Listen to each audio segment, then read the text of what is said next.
430 années, c'est le temps que les enfants dits d'Israël ont passé en Égypte pendant qu'ils étaient en esclavage. Des Hébreux guidés par Dieu lui-même via un libérateur, Moïse. C'est écrit noir sur blanc dans la Bible, quelle que soit la version. L'histoire est lue, récitée et même mémorisée par les croyants et non-croyants. Mais est-ce une histoire vraie? Israël a-t-il vécu les 430 ans d'esclavage en Égypte ou est-ce la traite négrière en Amérique? Bonsoir à tous et bienvenue dans Afrique et Jeunesse. Faire de l'Afrique moderne, une Afrique des Lumières, grâce à un éveil des consciences, telle est notre mission. Pour ce faire, Franck Chamat et ses invités vous embarquent dans une nouvelle aventure d'Afrique et Jeunesse. Alors, essentiellement, trois invités sur notre prestigieux plateau aujourd'hui. D'abord, le docteur King Fortuné. Ce n'est pas un inconnu sur ce plateau, c'est de la maison. Le docteur King Fortuné est visionnaire de l'étendard du Midi. Bonsoir, docteur. Et bonsoir, monsieur le journaliste. Vous allez bien? Très bien. Très bien. Ah, super. Je suis très content de vous avoir aujourd'hui. Très content. Ça fait longtemps que vous n'êtes pas revenu sur ce plateau.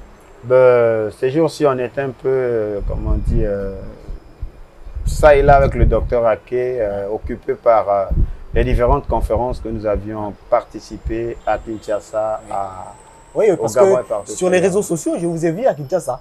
Oui, on a formé 3 tours à Kinshasa parce que il y a beaucoup de choses à dire. Il y a du travail encore en Afrique parce que l'Afrique est en quelque sorte encore endormie. Donc il faut la réveiller, cette Afrique merveilleuse. Oui, merci. Et c'est pour ça que nous sommes ici, essentiellement sur Afrique et Jeunesse. Alors, deux autres invités. Il s'agit du couple Vaudreuil. Le couple Vaudreuil qui nous vient de la Martinique, de retour sur la terre ancestrale. D'abord Bernadette. Bonsoir Bernadette. Bonsoir Matt. Ça va? Très bien. Ah oui, je suis très content de t'avoir. Merci bien. Super. Et puis son époux, c'est Alex. Alex. Bonsoir Alex. Bonsoir. Ça va? Ça va. Super. En tout cas, c'est une bonne chose de vous avoir tous les deux ici. Parce que c'est bien de vous avoir et c'est bien de repartir un peu dans l'histoire pour parler un peu de la traite négrière, cette histoire sombre qui nous a fait mal et qui continue à nous faire mal jusqu'à aujourd'hui.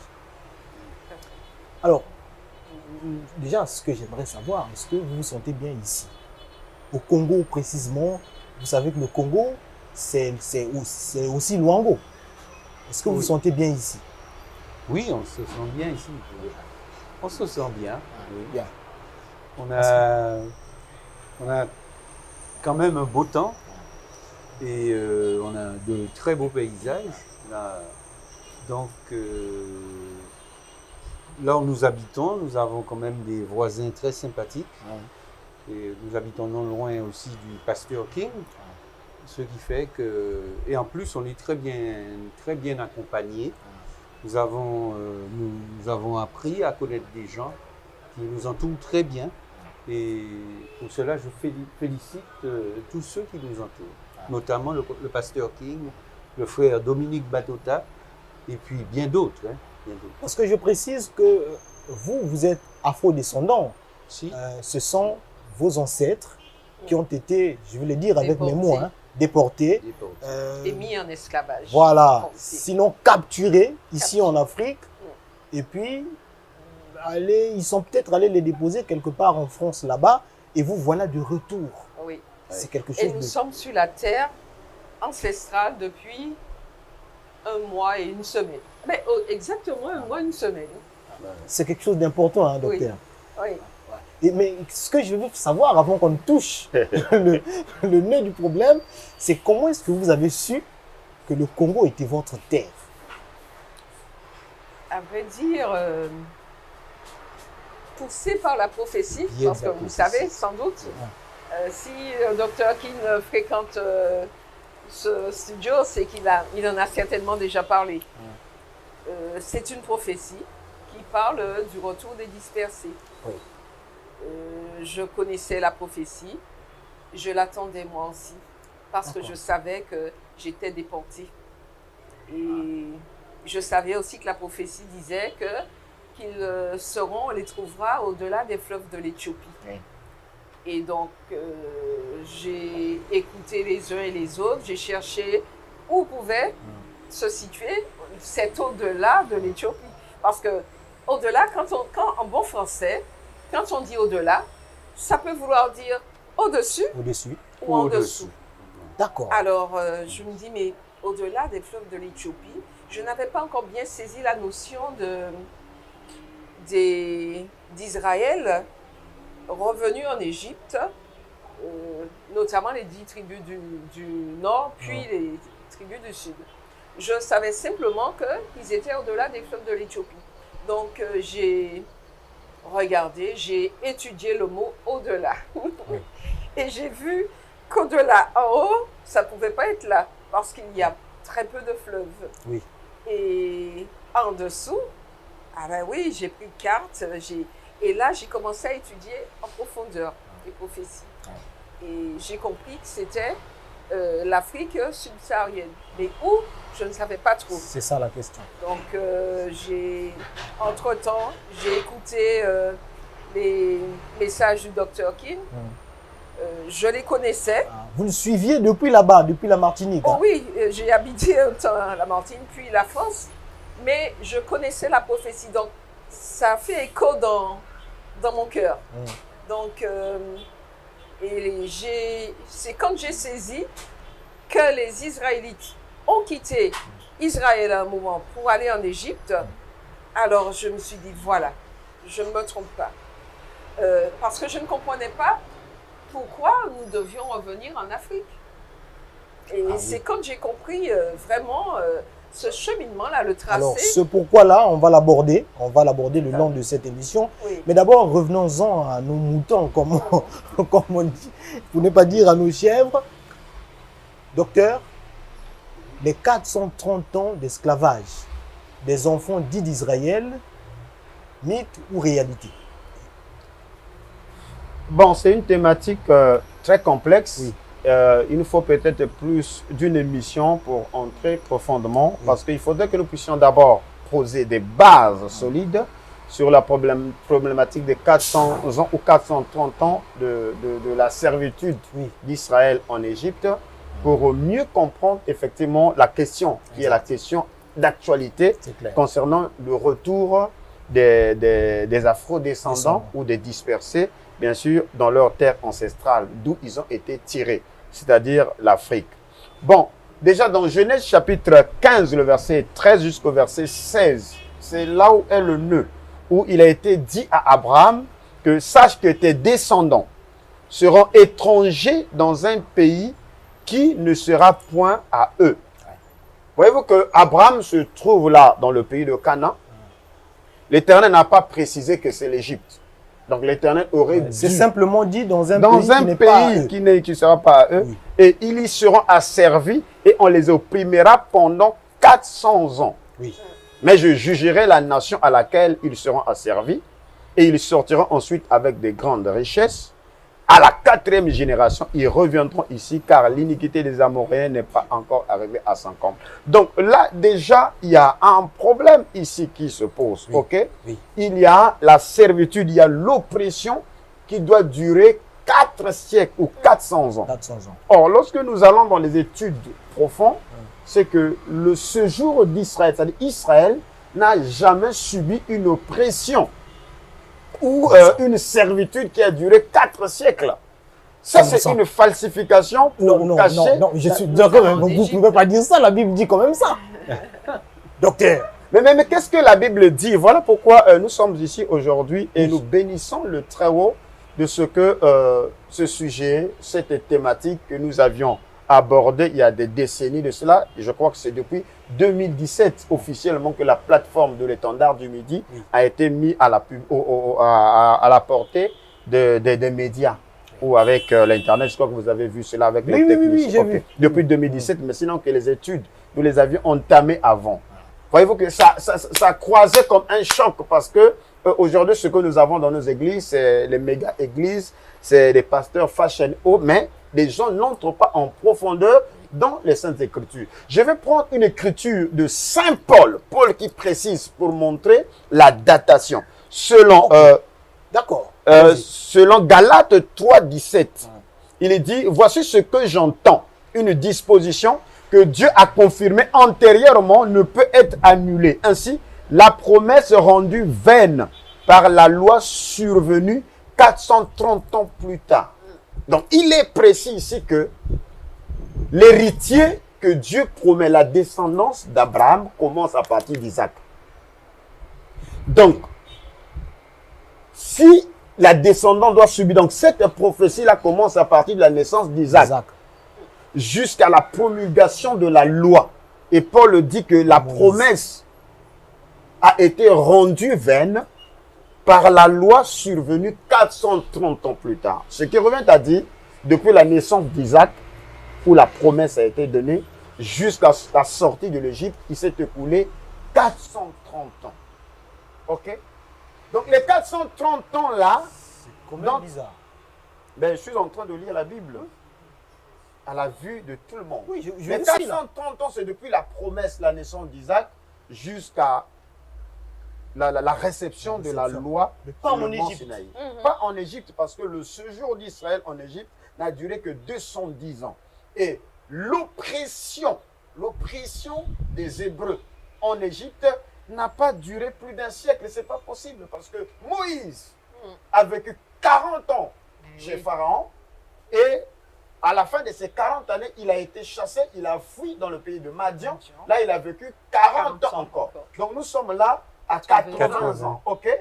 Donc, voyez-vous que c'est à la suite que Moïse est renvoyé en Égypte pour venir délivrer le peuple. Or, avant la naissance de Moïse, dans cette phase intermédiaire, c'est là où il y a eu à commencer l'oppression, c'est-à-dire un roi naquit qui ne connaissait pas ce que Joseph avait fait, selon les textes bibliques.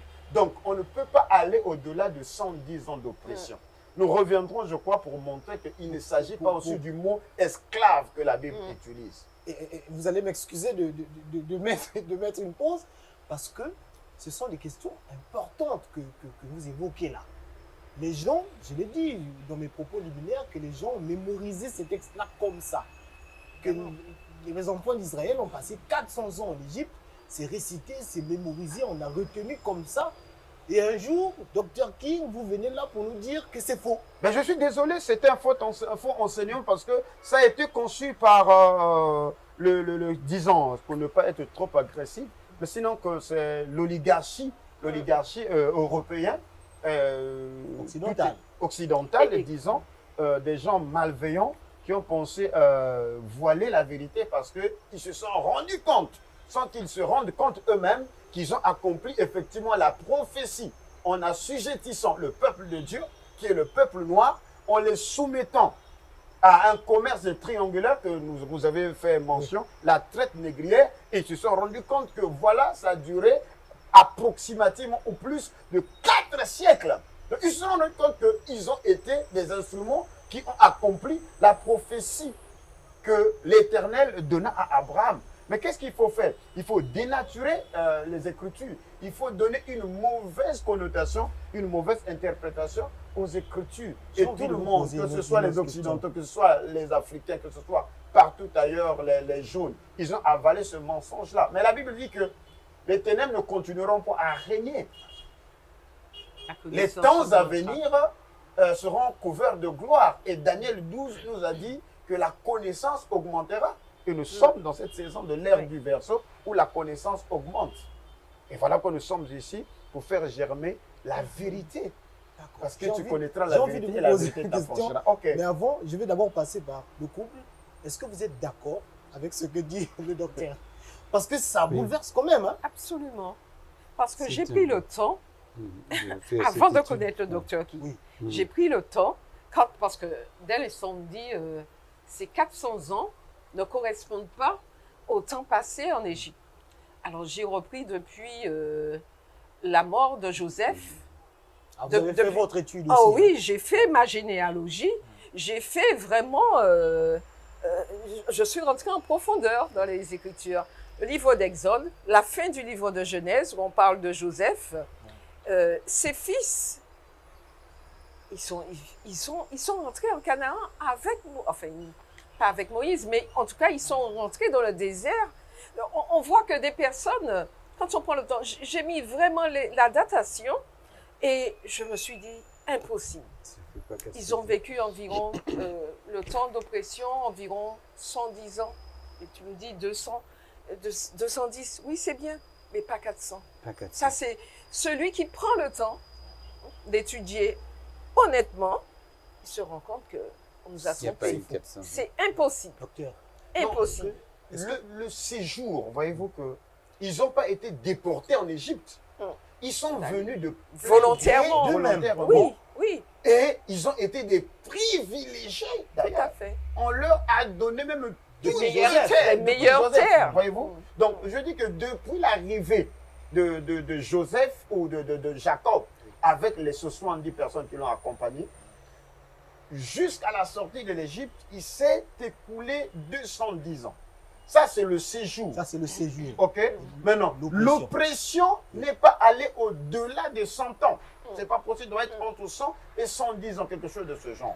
Par contre, l'écriture qui parle, le séjour, parce que dans d'autres textes, il est dit le séjour d'Israël dans le pays d'Égypte et dans le pays de Canaan. Donc, ça va depuis Isaac. Vous voyez? Et c'est ce que Paul est en train de montrer ici, que la promesse faite à Abraham a été interrompue par la loi survenant 430 ans plus tard. Donc, depuis la promesse de l'octroi de la venue d'un fils, où Abraham avait, je crois, 70 ans, jusqu'à la réception de la loi, c'est ce qui inclut les 430. Donc, s'il y a accomplissement, c'est que c'est un accomplissement partiel avec la sortie d'Israël de l'Égypte. Mais l'accomplissement parfait de cette prophétie sur la servitude que devait endurer le peuple, les enfants, la progéniture d'Abraham, qui devait durer 4 siècles, c'est celle-là que nous avions endurée. C'est celle-là que nos aïeux ont endurée. C'est celle-là. La Bible a-t-elle été falsifiée?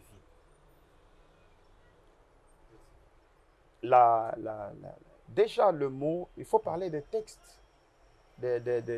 Textes ou pas, les textes sont dans la Bible. Dès que vous changez une phrase, je suppose qu'il y a eu falsification. Non, la falsification, elle est là. Elle est là dans la mesure où, parmi les commandements, parmi les 10 commandements, les textes qui nous sont parvenus, ou la traduction, parce que la falsification va de pair avec la traduction. Déjà, oui. La Bible a été écrite dans une autre langue, ok? Oui. Les lois ont été données dans nos langues à nous, nos langues africaines. Donc, ça fait un peu des langues africaines. On est allé vers les langues occidentales et puis on revient aujourd'hui. Je veux pour en arriver là, je crois que je prends quelque chose, c'est imprévu, mais c'est très très capital parce que ne faudrait pas que les gens partent avec des idées, bon, le docteur est venu encore dire du n'importe quoi et tout ça. Nous sommes à la sortie de l'Égypte, c'est-à-dire 430 ans après, ok? Quand ils sortent, il y a contestation. Les gens voulaient rester dans le pays de la servitude. Pensez-vous que les gens là sont des esclaves et dès qu'ils sortent, ils veulent repartir en Égypte? Bizarre quand même, hein? Donc, vous êtes oppressés et vous voulez repartir. Ensuite, vous voulez repartir. Nous étions mieux en Égypte. Donc, ce n'est pas tel que vous le pensez. Le problème, c'est parce que la Bible nous est parvenue dans des langues occidentales. Et avec le christianisme colonial, il y a tellement de méfaits. Voilà pourquoi c'est un problème à résoudre. Alors, suivez attentivement les chers téléspectateurs, aussi vous, le journaliste, qui est bien sûr la voix des sans-voix. Donc, ils viennent de sortir de l'Égypte. Après, il y a contestation. Il y a un problème d'eau. D'autres veulent repartir en Égypte. Mais Moïse reçoit l'ordre de parler au rocher afin que le rocher puisse faire jaillir de l'eau. Et vous connaissez bien chez nous, dans la tradition bantou, les noms sont donnés par rapport aux événements. Oui. Donc chez nous, aujourd'hui, ce n'est pas la famille Vaudreuil. C'est maintenant, hein, c'est l'influence coloniale. Il y a des Vaudreuil, la famille Batola, c'est les Batola. Ça, c'est sinon que chaque enfant on l'attribue un nom par rapport à sa naissance ou par rapport aux circonstances de sa naissance ou l'événement au moment où la personne est née. Donc, par rapport à l'activité, la révolte, quelque chose qui est arrivé, et cet endroit-là était baptisé, ou le nom était lié à l'attribution de cet événement. Alors, regarde ce qui se passe ici. Moïse, il dit, il donna à ce lieu le nom de Massa et Meribaha. On dit Massa Meribaha. Je m'arrange. Hein. Tu es journaliste. Nous sommes au Congo ici. Oui. Et il y a des téléspectateurs qui suivent. Je vois derrière les caméras, les techniciens sont en train d'être très agités. Massa Meribaha. Vous pouvez vous-même vous rendre compte que là, nous sommes en train de parler Kikongo, qui donne la signification que ici, Massa, il y avait l'eau. Parce que mais Meribaha, c'est comme Onkelari, Mamba Meribaha ou Massa Meribaha, c'est-à-dire cet endroit-ci, il y avait de l'eau. Il y avait de l'eau. Comme il y a un adage qui dit en Kikongo, Abba Mamba, tu te manques à peine. Donc, voyez-vous que c'est cette langue-là, à la sortie de l'Égypte, que les Hébreux parlent, que Moïse parle. C'est en fait le Kikongo. Mais effectivement, et la loi que Dieu leur donne, il leur donne à partir de cette langue-là. La preuve, c'est qu'ils sortent de l'Égypte. Et la Bible dit qu'ils avaient pris les richesses de l'Égypte. Les voisins les avaient donné tout. Les textes, les rouleaux, les calebasses et tout. Donc, ils ne sont pas sortis les mains vides. Ils sont sortis avec tous les biens. Non pas seulement leurs effets propres, mais ils ont pris les effets et les relents des Égyptiens. Et les connaissances aussi. La preuve, c'est que quand la loi fut donnée, elle fut donnée suivant la technologie qui existait déjà en Égypte. Oui. Et la Bible dit que Moïse a appris toute la sagesse des Égyptiens.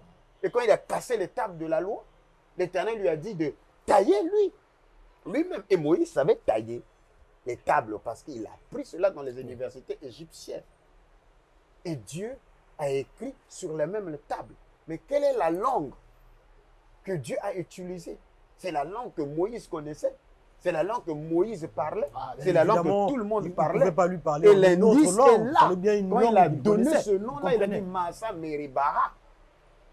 Donc, s'il y a falsification y est. Dans la mesure où les noms ont été changés. Le nom a été anglophonisé, francisé et tout ça.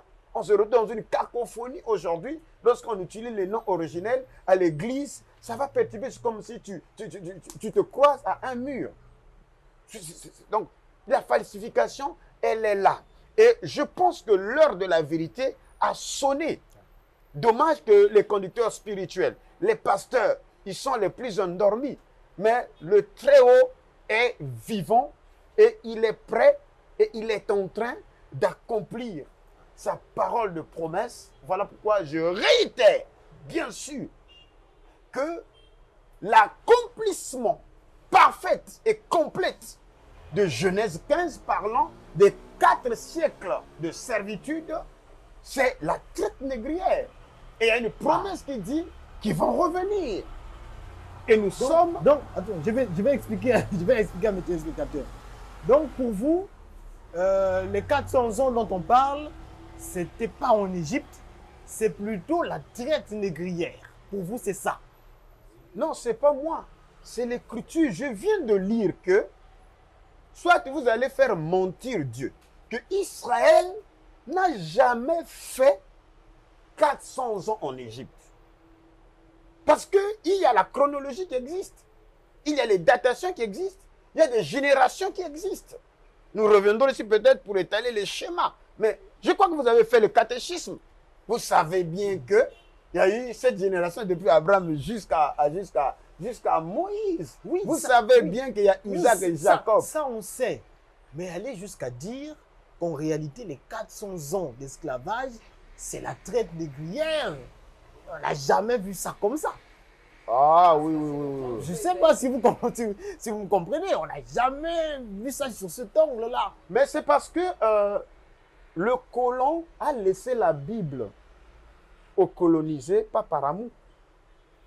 Il n'a pas laissé l'esprit il a laissé un protocole bien établi qui ne sont autres que des chaînes. Donc, il savait que l'Africain ne va pas se poser des questions. Il savait que l'Africain, la mentalité déjà, c'est-à-dire l'une des prophéties ou des sentences qui devaient arriver à l'homme noir, selon Ésaïe 19, le verset 3, c'est que l'Éternel ôtera l'esprit de l'Égyptien et les Égyptiens se battront les uns les autres. Donc l'esprit de l'Égyptien, c'est la réflexion, c'est l'intelligence. Donc la mémoire déjà de l'Égyptien serait obscurcie. Donc le colon sait que c'est un peuple qui a perdu la mémoire. Ok? Donc on leur laisse. Théophile Obenga parlait de ça. On leur laisse un protocole déjà qui est enchaîné et ils continueront à répéter la même chose. On est comme des oiseaux qui, depuis qu'ils ont été créés, ils n'ont pas cherché à améliorer leur environnement. Ils dorment toujours sous des nids. Voyez-vous? Mais ce n'est pas possible. Donc, ils sont là, tels que la manière dont le prêtre blanc donne l'hostie, le prêtre noir fait la même chose. Tel que le pasteur blanc fait, il dit que le pasteur africain fait la même chose. Mais personne ne fait l'épistémologie, de s'arrêter, de vérifier. Et c'est là où parfois j'ai des grandes difficultés avec des amis qui sortent des écoles de théologie. Parce que lorsque vous parlez de ces choses, le premier réflexe c'est que, mais mon professeur de théologie, mais il n'y a pas un livre de théologie qui a été donné par un ange ou dicté par un ange. Mais c'est parce que simplement, les saintes écritures, comme on dit saintes, sont considérées comme exactes, correctes, rien à modifier. C'est ça. La parole, on dit la parole est oui et amen, rien à modifier. Non, ce n'est pas la parole, ce sont les interprétations des hommes avec des intentions impérialistes qui ont manipulé les textes. Ce qu'on nous a transmis, c'est une vision. Je crois que c'est Hitler qui voulait que les gens ne doivent pas voir le monde tel qu'il est, mais il faudrait que vous les imposez. Une vision du monde. On nous a imposé une vision des Écritures. Vous devez voir le monde dans un prisme occidental. Mon ami docteur Ake dit il faut lire la Bible avec les yeux décolonisés. Je viens de lire un texte ici, Massa Meribaha. Donc cette phrase est anti-Congo, c'est à la sortie de l'Égypte.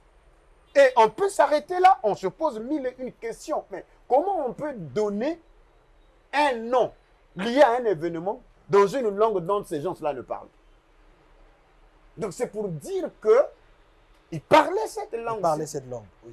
Et s'il faut arriver à la conclusion, c'est que les textes premiers ont été écrits dans cette langue-ci, avant que cela ne puisse transiter par ce qu'on appelle aujourd'hui l'hébreu, l'araméen, le grec, le latin. Aujourd'hui, on a le français. Et lorsqu'il y a eu mutation, ce n'est plus l'original que vous avez. Il y a eu des retouches ont été diluées en effet. La preuve, c'est que les noms des apôtres, les noms des prophètes, qui sont les noms bantous, ont été francisés. Et on a des problèmes aujourd'hui. Si je cite un nom de la Bible dans son originalité, mais ça va encore faire de l'éclat ici. Parce que ces gens-là savaient que si on garde les noms, ces gens-là vont se retrouver. Ils vont dire, mais c'est notre affaire. Il s'agit de nous. Voilà que la dernière fois, nous avions dit que mais la Bible, c'est un patrimoine de l'homme noir. Madame Bernadette. C'est un peu normal. C'est une prophétie. Donc, il y avait un temps pour le début de la prophétie et un temps pour la fin. Donc, nous sommes arrivés à l'accomplissement. Et pendant tout ce temps, Dieu a fermé nos yeux. Nous étions morts spirituellement. Donc, il était difficile au niveau des églises. De toute manière, c'est l'Occident, ce sont les Occidentaux qui nous ont inculqué la Bible. Donc, Dieu a permis. Moi, je dis Dieu, c'est sûr que Zambé, je suis sûre qu'il aurait pu se révéler depuis longtemps déjà. Mais nous n'étions pas prêts à recevoir la révélation. Depuis l'époque de Martin Luther King, Dieu se révélait déjà, mais le peuple n'était pas prêt. Donc, le réveil des ossements desséchés, ça prend du temps, parce qu'il faut un temps de purification. Il faut un temps pour enlever les écailles qu'on nous a placées sur les yeux. Donc, aujourd'hui, heureux les humbles, parce que Dieu se révèle aux humbles, à ceux qui sont prêts à se laisser enseigner tout simplement. Donc, aujourd'hui, c'est le temps du réveil. Et ceux qui, dans leur cœur, cherche le Seigneur. Vraiment. Hier soir, nous sommes passés tout près de la maison. Il y avait une église, je pense que c'est une église de réveil. On a entendu les chants, on s'est dit, allons voir. Et nous sommes allés, j'ai vu, il y avait beaucoup de jeunes, beaucoup de jeunes. Dans mon cœur, j'ai pleuré. Je dis, Seigneur, Pourquoi? oui, parce que je dis, ils t'aiment. Je les vois tous, les mains levées. C'était mercredi soir. Je me dis, le peuple noir, c'est un peuple qui loue, qui prie, qui cherche Dieu. C'est le peuple le plus spirituel. Oui. Et je me dis, ils sont là en train de louer quelqu'un qu'ils ne connaissent pas leur identité. Et j'ai prié, j'ai dit, Seigneur, révèle-toi à eux. Révèle-toi à eux. Parce que j'ai entendu quelques mots et ils ne savent pas qui ils sont. Donc, le Seigneur s'est révélé d'abord, je crois, à ceux qui ont été déportés. Dans les îles aussi. Oui. Ah Oui, bon? mais nous sommes les concernés. Nous sommes les premiers concernés. Oui, Et il s'est révélé d'abord à ceux qui étaient en souffrance depuis longtemps et qui... il s'est révélé à eux. Et il y a même un frère qui a écrit un livre, il m'a dit, qui date de 2005. J'ai reçu cette prophétie avant de l'entendre ici. Donc Dieu se révèle et ceux qui ont un cœur et des oreilles pour entendre, alors Dieu va cheminer avec eux. C'est pour cela que nous sommes là. Parce que nous avons fait une soif de... Ah oui. Oui, on avait fait une soif de liberté. oui, de restauration. On ne comprenait pas, mais pourquoi le béquet? Parce que vivant aux Antilles, en Martinique, le béquet nous domine depuis des siècles. Il y a une lutte féroce entre... Vous savez qui sont les béquets? Ce sont les colons blancs qui ont... leurs familles, leurs descendants sont donc restés en Martinique. Et ils occupent 90% des terres. L'économie leur appartient. Ce sont eux qui détiennent toute l'économie. Donc, toutes les richesses de l'île. Et on se demandait... C'est un peu eux les patrons. Ce sont eux les patrons. Et on est toujours esclaves. Parce qu'ils font la pluie et le beau temps. Et on se demandait, mais pourquoi? Et chaque 22 mai, parce que le 22 mai, c'est le temps de... le jour de la libération. Le jour où on célèbre l'abolition de l'esclavage, il y a beaucoup de marches, des revendications et le peuple qui demande réparation. Il y a des choses qui se font. Il y a le mouvement international pour les réparations, le MIR, qui demande réparation depuis de nombreuses années. Donc, dans le cœur des afro-descendants, on est conscient de cela. Je suis passée au Sénégal. Eh bien, quand on disait que nous étions les fils des déportés, on ne savait pas qui on était. Le peuple ne savait pas qu'il y en a. Oui, qu'il y avait des fils et des filles de l'Afrique qui étaient partis en déportation. Ici, pareil, un peu moins. Mais ce que je veux dire, c'est pour cette raison que Dieu se révèle d'abord à ceux qui sont conscients de leur état. Et je prie Dieu de réveiller le peuple qui vit, pas seulement au Congo, mais toute l'Afrique.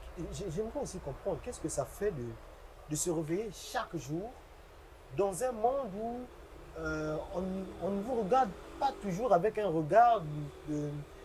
Tu vois, c'est mon égal. C'est mon égal, il me ressemble, on est pareil, sans complexe. Qu'est-ce que ça fait de se regarder vous voyez dans l'œil de l'autre, vous voyez parler d'ici ou bien là-bas. Oui. Vous voyez inférieur dans l'œil de l'autre. Nous sommes plus nombreux que les béquets. Donc, on a une force, mais en même temps, on est faible. Oui. On n'a pas de puissance. Le Seigneur permet cette souffrance, parce que cette souffrance dure encore. Ah oui, elle dure encore, malheureusement. Mais je crois que le jour où le peuple comprendra clairement cette prophétie, elle cessera de se battre contre le béquet. Ils comprendront, c'était un temps de châtiment que le Seigneur avait. C'est un châtiment, les 400 ans, c'est un temps de châtiment, mais le temps de châtiment se termine. Et le Seigneur nous dit, voilà, c'est la fin des châtiments. Mais là où vous habitez, c'est pas là le meilleur pour vous. Parce que c'est là que vous avez souffert, c'est là où vous avez été en servitude, vous étiez esclave là. Donc quand quelqu'un va en prison, par exemple, quelqu'un passe 10 ans en prison, à la fin du temps, les 10 ans sont découlés, il reste en prison? Non, il sort. Il sort. Simplement, il Et sort. il va où? Il retourne soit chez lui, soit il va ailleurs. Eh bien, En tout cas, il reste pas en prison. il ne reste pas en prison. Or, les îles sont des prisons. Sont des prisons. Puisque c'est là qu'on a connu la servitude. Je ne sais pas si vous comprenez ce que je dis. comprends. Ce sont des prisons. C'est là qu'on nous a enfermés. C'est là qu'on nous a battus. D'accord. Je dis nous parce que je m'implique dans cette souffrance jusqu'à présent. Donc, si le Seigneur nous dit, voilà, je vous libère, à un moment, il faut Alors, comprendre je qu'il me tournais faut vers le- sortir. Je me tournais vers le docteur. Mm. Docteur, est-ce qu'on est en train d'aller vers la fin de l'esclavage? Oui, mais d'ailleurs le président du Ghana Oui. qui a déclenché effectivement une annonce en 2019 montrant que c'est l'année du retour parce qu'il est allé sur le principe de 1619 où les premiers esclaves qui ont été pris à partir du royaume Congo. Ils étaient au total 20, ok? Et donc, quand vous prenez 20 fois 20, nous tombons pratiquement, je crois, si je ne me trompe pas, 400 ans. 2 fois 2, Oui, 4. c'est de 2019 à 1619, ça fait 400 ans. Ça fait 400 400 ans et tout ouais. ça, hein, pour montrer que ça a été symboliquement aussi l'année du retour. Et ceci qui est fait qu'il est l'afflux effectivement des afro-descendants, surtout des Amériques, parce que le Ghana a été, c'est un pays qui parle Ah oui. la langue anglaise, donc ils ont préféré s'établir à cause de la langue au Ghana, ok? Et non pas seulement à cause de la langue, parce qu'il y a eu de la facilitation de l'implication de l'État dans la mesure où le panafricanisme du président lui-même et je crois qu'il y a eu des cérémonies de remise effectivement de cartes d'identité et aussi des passeports. Donc il y a eu en quelque sorte une reconnaissance que c'est le retour des enfants qui étaient partis, qui reviennent conformément à ce qui a été promis, qu'ils vont revenir. Et à partir de cela, je crois qu'il y a eu un mouvement qui a été engagé, où il y a une prise de conscience. De l'autre côté, il y a un grand réveil du côté des Antilles, du côté des Caraïbes et même aux Amériques. Et d'ailleurs, chaque samedi, et chaque dimanche, et presque chaque jour, je suis noyé. Je travaille maintenant à la maison parce qu'il faut être en contact des réunions après des réunions avec nos frères. Et donc, vous devez comprendre cette histoire. Ils ne sont pas des étrangers, ils sont bien sûr nos frères de sang. Ce sont nos frères qui ont été nos parents, nos pères, nos mères. Même s'ils ont été un peu éclaircis, de peau, je veux dire. Oui, Oui, ça, nous allons traiter cela, mais ce sont nos frères de sang. Ce sont nos frères, Okay? ça c'est clair. Voyez-vous qu'ils reviennent. Ils reviennent. Donc, de l'autre côté, ils sont très près. Et donc, ils attendaient qu'il y ait prise de conscience de ce côté ici, d'au-delà des fleuves de l'Éthiopie. Et d'ailleurs, pour votre information, j'ai suivi parmi les lignées de ceux qui étaient partis à partir de l'Angola. D'autres sont revenus, ils ont croisé le président angolais.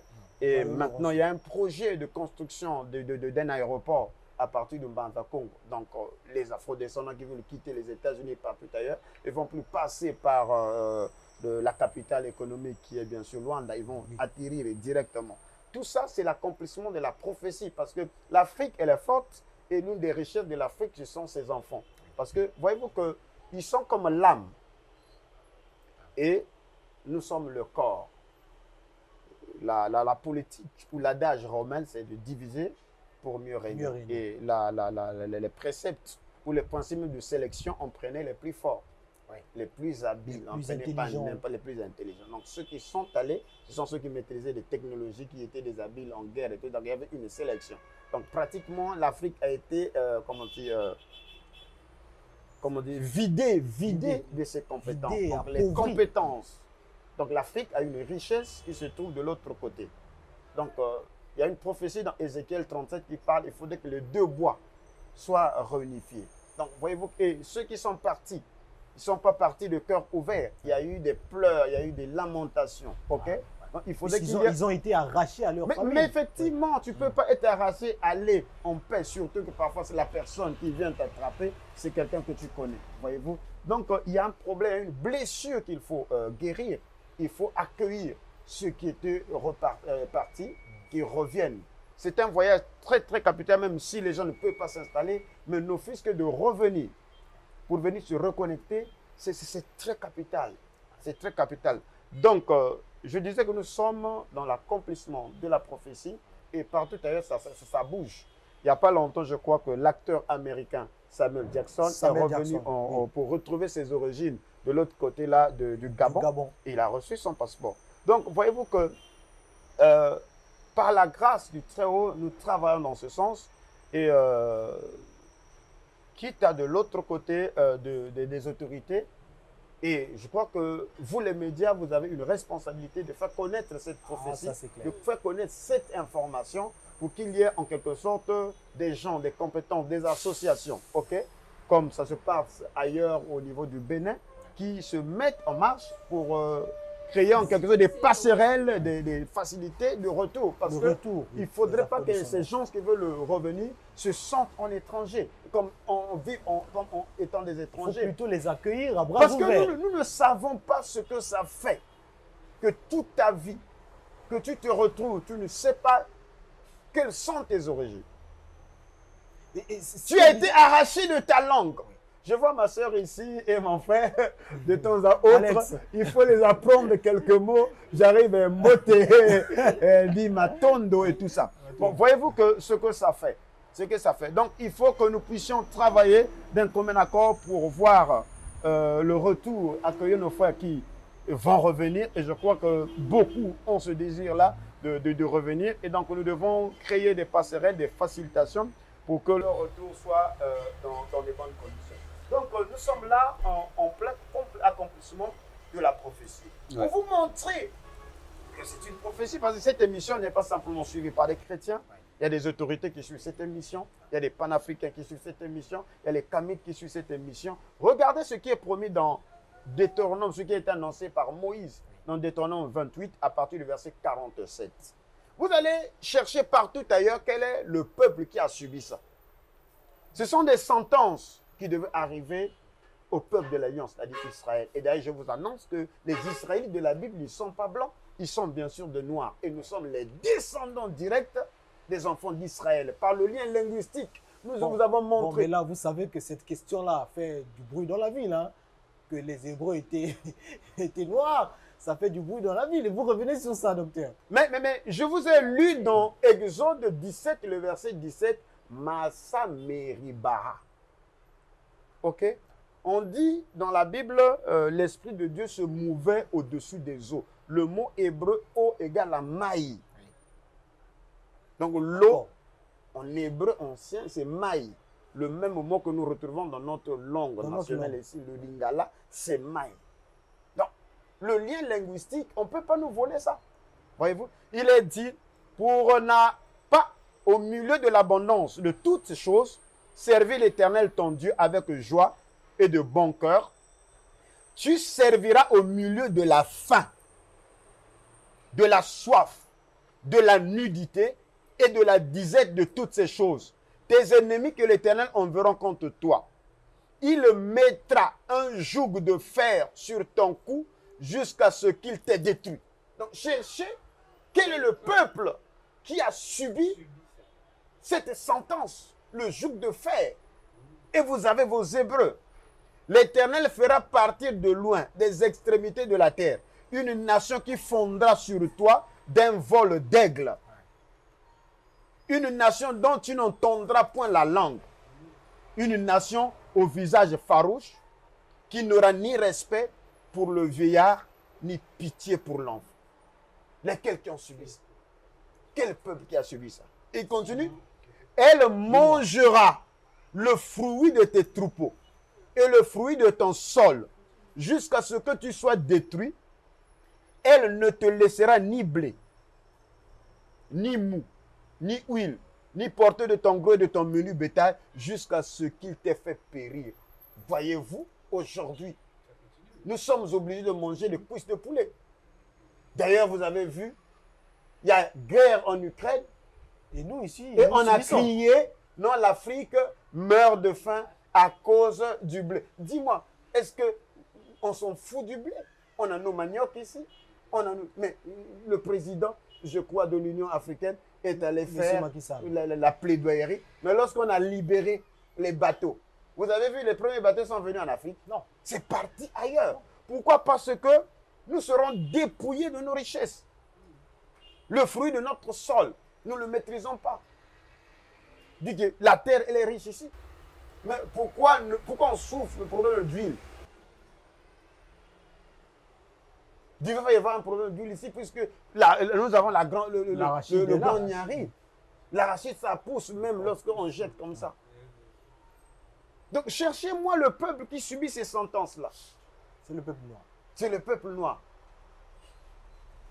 Mais pourquoi les autres n'en subissent pas qui prétendent que c'est eux les enfants d'Israël?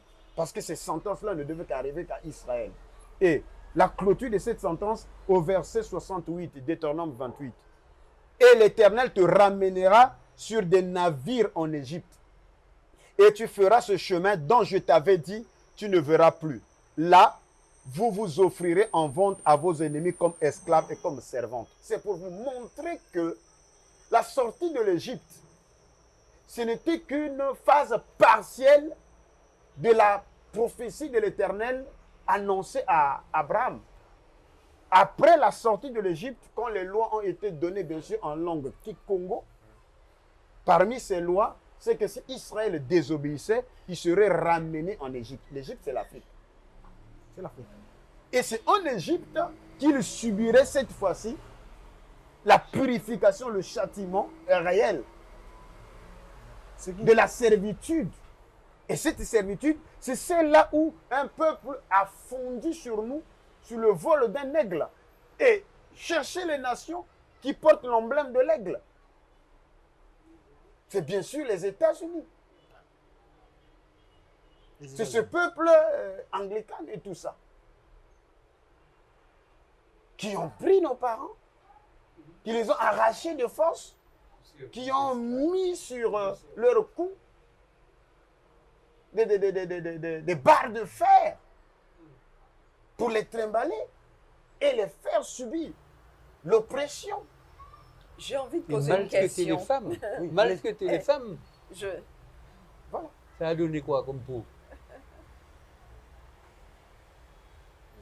Les servantes là, avec les colons là, ça a donné quoi? Des mecs comme moi. Hein. Les viols et autres. Viol. Ah. Mais j'ai envie de poser une question. Mmh. Est-ce que le peuple, les Israéliens qui se trouvent en Israël, En Israël. ont-ils vécu ce que nous venons de lire dans Deutéronome 28? Justement. Normalement, ils doivent avoir subi cela. Comme tu disais, Alors, le c'est mot une belle esclave question. n'existait pas. C'était Et l'esclave. j'ai la réponse, mais de- je crois que la réponse c'est non. Non. Ils ne l'ont pas subi. Ils ne l'ont pas subi. Ils revendiquent la sortie d'Égypte parce que Et on les ils ont traitait été de esclaves, serviteurs, mais ils n'ont pas vécu. et pas d'esclaves. Donc, ce ne sont pas eux, le peuple d'Israël. Et ce qui est bizarre, c'est que l'Égypte et l'Israël n'ont pas eu tant de problèmes que ça. Hein. Quand vous lisez les livres, ce n'est pas deux peuples ennemis. Quand vous lisez les livres ici et là. Mais la Bible dit que la matrice d'Israël, c'est l'Égypte. Tu es né en Égypte. C'est ce que dit les Écritures. Et une autre prophétie dit que n'êtes-vous pas pour moi comme ces enfants éthiopiens? Donc, il y a une parenté qui existe entre l'Égypte, l'Éthiopie et Israël. Il y a beaucoup d'alliances aussi. Il y a beaucoup d'alliances. Ils sont mariés entre eux. Beaucoup d'alliances et même sur le plan culturel. Alors moi j'ai envie d'évoquer un point rapidement. On me fait savoir là-bas que le temps, vous savez qu'à la télé, c'est le temps. On a dit beaucoup de choses que je trouve très intéressantes J'espère que nos téléspectateurs sont également en train d'en profiter, comme la fois dernière, lorsque le docteur King est venu ici. C'était quasiment un scandale dans la ville. Alors, moi j'ai envie de dire, parce que vous savez, les Africains, vous là-bas, vous voulez être les gens là-bas, en Martinique, Guadeloupe et autres. Jamaïque, Cuba, Porto Rico, Trinidad, voilà. Barbade, tout ça. Ils ont envie d'être libérés. Ils ont besoin de cette liberté. Oui. Ils ont envie de s'affranchir des mains des oppresseurs. Oui. Mais ici, en Afrique, les gens ont envie de se développer. Ils ont envie de se développer. Alors, puisqu'ils ne trouvent pas toujours ce développement, ils vont de l'autre côté. C'est ce que je trouve bizarre. Vous voulez revenir et eux ici, ils trouvent qu'ils ne tournent pas leur compte. Ils veulent aller. Il y a un problème de richesses aussi qui ont été volées, que l'on vole ici, et ils vont où se trouvent les richesses qui ont été volées. Il y a ça aussi. Mais nous, notre cœur nous appelle. Notre cœur nous appelle à revenir à la source. À la source. Ouais. Et le Seigneur a besoin des deux peuples. C'est la jonction des deux. Ceux qui partent aujourd'hui, surtout en temps de crise, c'est parce qu'ils ne connaissent pas la prophétie. Sinon, ils comprendraient que, au contraire, c'est un temps pour demeurer ici, parce que le Seigneur va ramener les deux de telle sorte que le bois d'Éphraïm fera l'union avec Juda. Donc, il y aura rassemblement, restauration. Aujourd'hui encore, il y a des difficultés en Afrique. Oui, on est bien conscient. Oui, on en est conscient. Nous avons eu le privilège de faire ce retour maintenant parce que nous n'avons pas l'obligation de travailler pour recevoir, parce qu'on n'est pas très jeune, hein? Bon. Ah oui. C'est visible. Oui. Et donc, nous pouvons déjà nous installer, mais d'autres viendront. Et je crois que quand ils viendront, ils vont créer. Ils vont donner leur savoir. Et ensemble, ceux qui sont ici et ceux qui sont là-bas, les idées vont fuser. Et puis. Justement, vous parlez de quelque chose de bien, Alex. Oui. Vous êtes sûr que si on réunit, parce que la question en Afrique, le docteur King le sait, c'est le problème en Afrique, c'est le problème du développement. S'il y avait le développement, vous ne verriez pas un seul Africain traverser la Méditerranée, prendre ce risque pour aller de l'autre côté. Le problème ici, c'est le développement. Est-ce que vous pensez qu'en réunifiant les deux parties, ceux d'ici et ceux qui étaient partis, ça pourrait créer, ce brassage-là pourrait créer, sinon impulser le développement? De toute façon, au départ, tout ce qui s'unit crée une force. On dit l'union fait la force. Deux font quatre. Donc, indubitablement, si les deux peuples, ceux qui sont partis, ont un certain savoir, ceux qui sont restés ont aussi leur savoir. Oui. Et à partir du moment où les deux forces se rejoignent, je pense que ça donnera quelque chose de positif. Parce que le problème, surtout pour ceux de la Caraïbe qui reviennent en Afrique, il faut qu'ils se sentent chez eux. Oui. Déjà, sur le plan climatique, c'est la même chose. Il y a des cocotiers dans la Caraïbe, il y a du fouille à pain, il y a des barbadines, il y a tout.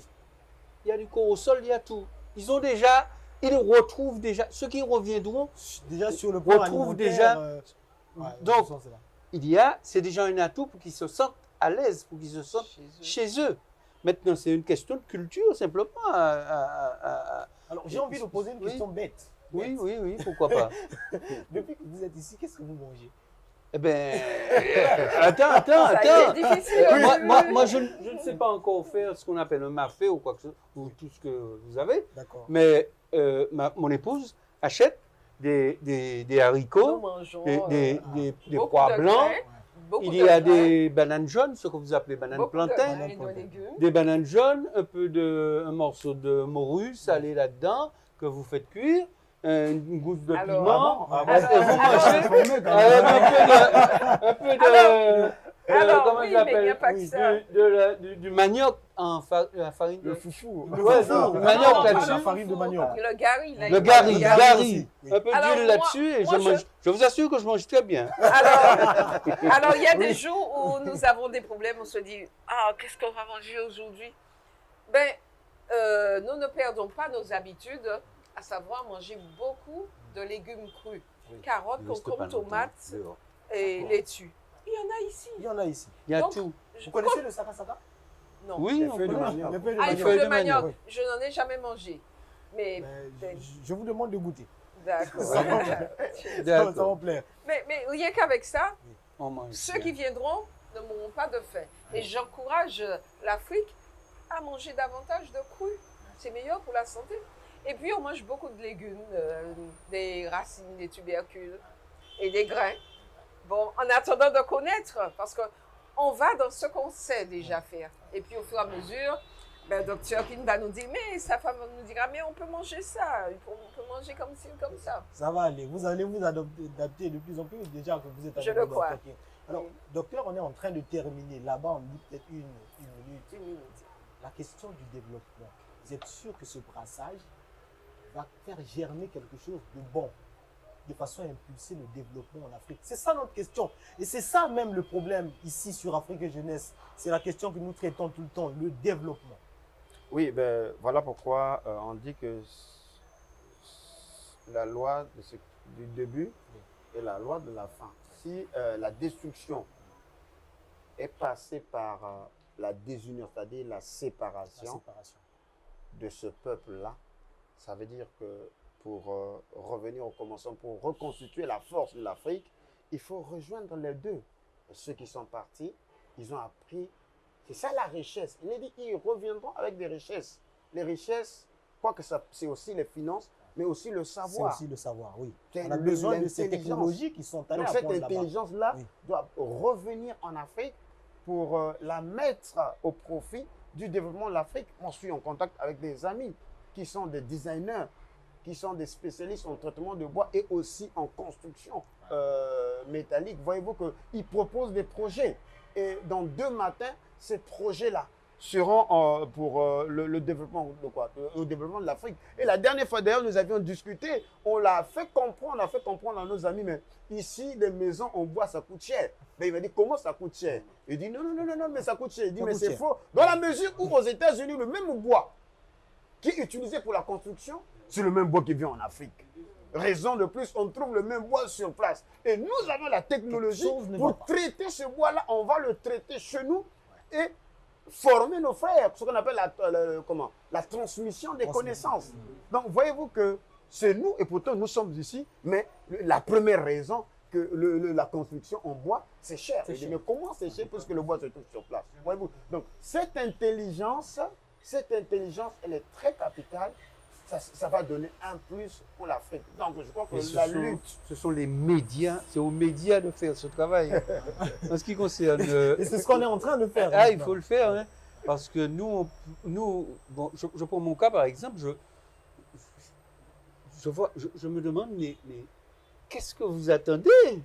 Qu'est-ce que vous attendez? Nous attendons. Mais les médias, par exemple, je vois par exemple, on a des maisons brésiliennes, on commande du bois au Brésil, mais une maison brésilienne, belle maison, hein, mais ça te coûte pas, ça te revient pas cher. Ici, le bois coûte encore moins cher, Moins cher. mais seulement, je ne Bon, comprends pas. Je vois que les gars, Évidemment, il y a beaucoup de paradoxes. Hein. comment- Voilà. D'où Oui, il faut qu'il y ait rassemblement, Ouais. qu'il y ait communication Ah, mais pour je- débloquer la Je situation. veux juste Il faut rajouter débloquer. qu'il faut sans doute que la monnaie change aussi. Que Mais- ma fille, oui, Alors, ça, c'est une question Oui. fondamentale. hein. oui. La monnaie, J'étais sur le plateau.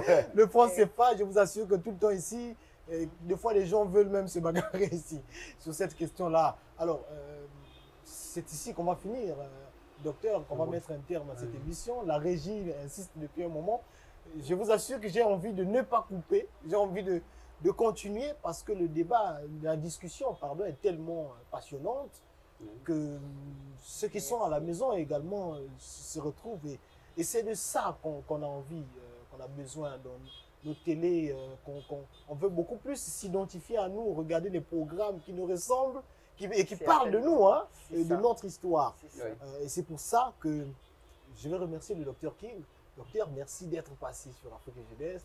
Et je pense, et je veux le dire devant tout le monde, je pense que le docteur King est une bénédiction. Merci. Merci, docteur. Merci. Merci.